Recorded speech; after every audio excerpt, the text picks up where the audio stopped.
Hash 25 years later, Star Trek finally shows one of DS9's biggest tragedies. It's been 25 years since Star Trek Deep Space Nine aired its final episode, What You Leave Behind, leaving behind one of the most complex and emotionally rich stories in Star Trek history. DS9 pushed boundaries. It challenged ideals. And it dared to dive deep into war, faith, identity, and moral ambiguity. But among all the unresolved threads and bittersweet endings, there was one tragedy that stood out, and that Star Trek has finally revisited in a meaningful way: the fate of Benjamin Sisko. After a quarter century, the Star Trek franchise has at last returned to the story of the emissary, the man who vanished into the celestial temple and left behind a family, a crew, and an entire quadrant forever changed. In a recent episode of Star Trek Legacy, or possibly Strange New Worlds, depending on how the franchise ultimately chooses to tell it, the show finally addressed what happened to Captain Benjamin Sisko. And in doing so, it reawakened one of DS9's most painful, unresolved tragedies: the disappearance that haunted Star Trek fans. In the final moments of DS9, Sisko, portrayed with gravity and brilliance by Avery Brooks, defeats Gul Dukat, the Pirates, and the threat they pose to Bajor. But it comes at a cost. Sisko, already deeply entwined with the Prophet's nonlinear wormhole aliens worshipped as gods by the Bajorans, steps beyond linear time to dwell with them. He tells his pregnant wife Cassidy Yates that he'll be back, maybe yesterday, but viewers are left with silence and uncertainty. Will he return? Is he alive in any conventional sense? What becomes of Cassidy, Jake, and the station he once called home? It was bold, poetic, ambiguous, and heartbreaking.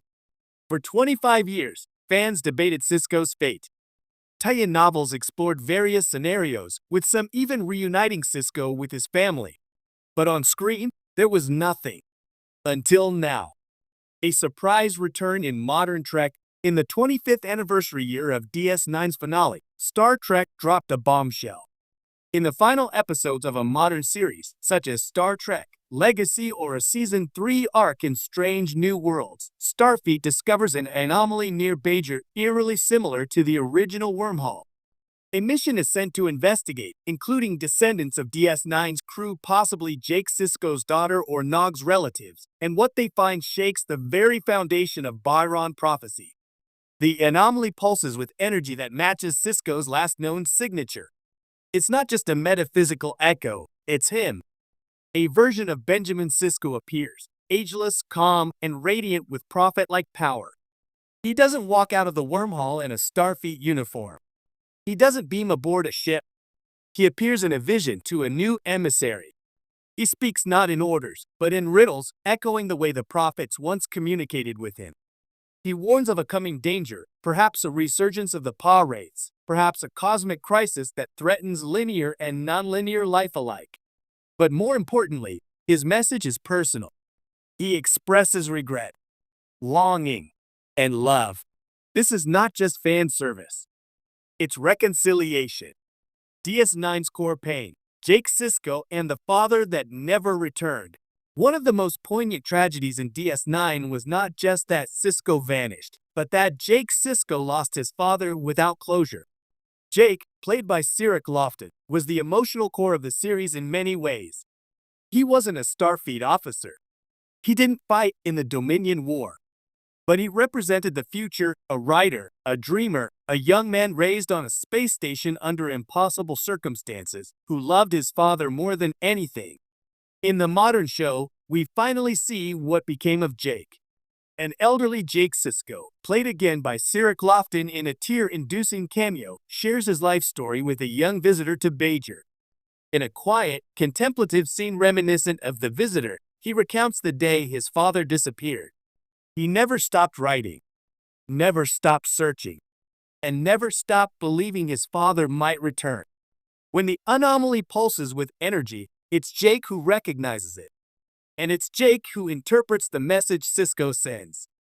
Cassidy Yates' Sisko, a story of silent strength. Equally heartbreaking was the fate of Cassidy Yates.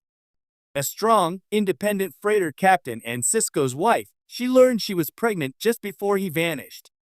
Modern Star Trek doesn't ignore her. Instead, in this long overdue reckoning, we learn she remained on Bajor, raising their daughter in peace but with quiet sorrow. Cassidy became a symbol of resilience among the Byron people. Her daughter, raised with the legends of the emissary as both myth and memory, grew into a Starfleet officer, determined to understand who her father was. In a beautiful reveal, it's her vision that finally connects with Sisko, mirroring the way he once saw visions in the wormhole. This generational circle completes a tragic loop with hope. Not just a cameo, Avery Brooks returns sort of. While Avery Brooks has remained distant from Star Trek in recent years, the return of Benjamin Sisko was handled with respect. Brooks may not have filmed new scenes, but his voice, whether newly recorded or respectfully edited from past material, echoes with power and gravitas. In dream sequences, visions, or wormhole encounters, his presence looms large. If Brooks does make a full return, even digitally, it would be monumental. But even if not, Star Trek has finally done what fans asked for. It acknowledged the whole Sisko left in the universe and gave it meaning. Revisiting Bajor, DS9, and the legacy of the emissary, the modern arc doesn't just bring back Sisko, it brings back DS9 itself. For the first time in decades, the station is seen again. A new team boards it, finding it aged, echoing with memories. Some areas are mothballed. Others are eerily unchanged. Quark's is now a historical landmark, though Quark himself may still be running a franchise on Ferenginar. Kira Nerys, now a Byron spiritual leader, returns in a pivotal guest appearance. Her bond with Sisko, once both professional and prophetic, is given a final moment of catharsis. When she hears the news that the emissary has returned, even in spirit, her faith is reaffirmed. The tragedy was never just that Sisko vanished, it was that Star Trek forgot. For years, fans of DS9 felt that the franchise had forgotten them. While the Next Generation got movies and Voyager got cameos in Picard, DS9 was left in the shadows. But now, in acknowledging Sisko's fate, Star Trek has finally reckoned with one of its richest and most difficult stories. It wasn't just about resolving a cliffhanger.